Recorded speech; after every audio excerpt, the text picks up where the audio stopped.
Praise the lord అందరికీ. మన ఛానల్లో ఒక సోదరుడు లేదా సోదరి ఇలా కామెంట్ చేశారు.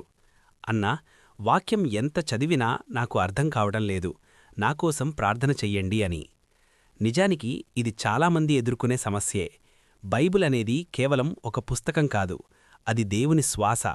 అందుకే అది కేవలం మన తెలివితేటలతో అర్థం కాదు.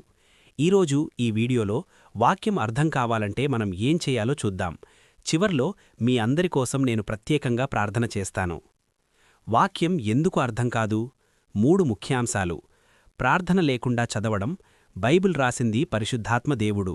ఆయన్ని అడగకుండా చదివితే అది కేవలం అక్షరాల్లాగే కనిపిస్తుంది. ఏకాగ్రత లేకపోవడం. హడావిడిగా చదవడం వల్ల సత్యాలు అర్థం కావు. వరుస క్రమం లేకపోవడం.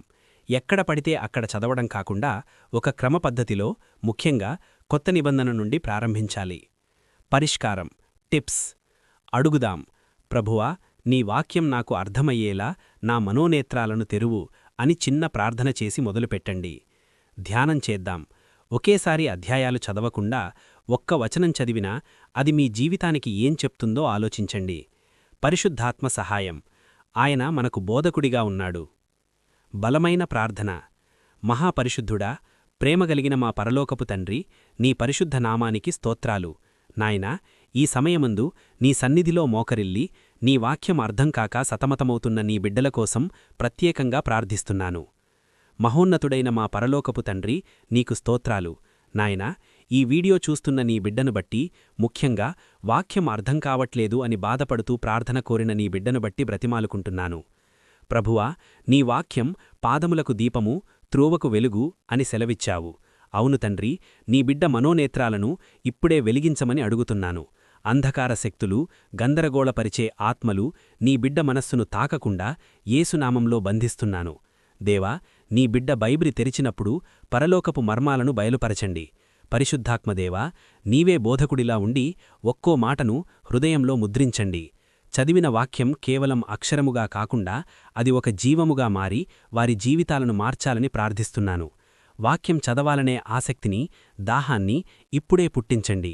నీ జ్ఞానముతో, వివేచనతో నీ బిడ్డము నింపము. ప్రభువా, నీ వాక్యం మృతతుల్యమైనది కాదు, అది జీవముగలది, 2 అంచుల ఖడ్గము కంటే పదునైనది అని నీ లేఖనాలు సెలవిస్తున్నాయి. నాయనా, నీ బిడ్డ హృదయము అనే పొలమును నీవు ఇప్పుడే సిద్ధపరచండి. వాక్యం చదువుతున్నప్పుడు ఆ విత్తనం హృదయంలో నాటబడకుండా అపవాది ఎత్తుకుపోకుండా నీ కృపగల హస్తాన్ని తోడుగా ఉంచండి. తండ్రి, లోకపు ఆలోచనలు, గందరగోళం, ఏకాగ్రత లేకపోవడం అనే ప్రతి అంధకార శక్తిని యేసునామంలో గద్దిస్తున్నాను. నీ బిడ్డ మనోనేత్రాలను వెలిగించండి. నీ ధర్మశాస్త్రమునందలి ఆశ్చర్యమైన సంగతులను నేను చూచుటకు నా కన్నులు తెరువుము అని భక్తుడు ప్రార్థించినట్లుగా నీ బిడ్డల కళ్ళు తెరచి నీ మర్మాలను గ్రహించే జ్ఞానాన్ని ప్రసాదించండి. పరిశుద్ధాత్మదేవా, నీవే మాకు ఉత్తమ బోధకుడివు. నీ బిడ్డ బైబిల్ తెరిచిన ప్రతిసారీ ఆ అక్షరాలు కేవలం కాగితం మీద మాటల్లా కాకుండా నీ స్వరంలా వినిపించేలా చెయ్యండి. ఆ వాక్యం వారి జీవితానికి వెలుగుగా, ధైర్యముగా, స్వస్థతగా మారునుగాక. చదవాలనే ఆసక్తిని పెంచండి. చదివినదాన్ని అర్థం చేసుకునే వివేచనను ఇవ్వండి. అర్థం చేసుకున్నదాన్ని పాటించే శక్తిని ప్రసాదించండి. నీ బిడ్డను నీ జ్ఞానముతో నింపి వాక్యం ద్వారా నీతో ముఖాముఖి మాట్లాడే ధన్యతను ఇప్పుడే అనుగ్రహించమని నజరేయుడైన యేసుక్రీస్తు అతి పరిశుద్ధ నామంలో అడుగుచున్నాము తండ్రి. ఆమెన్. చూశారు కదా, వాక్యం చదివే ముందు దేవుని సహాయం అడగండి. దేవుడు ఖచ్చితంగా మీతో మాట్లాడతారు. ఈ వీడియో మీ ఫ్రెండ్స్కి కూడా షేర్ చేయండి. దేవుడు మిమ్మల్ని దీవించునుగాక.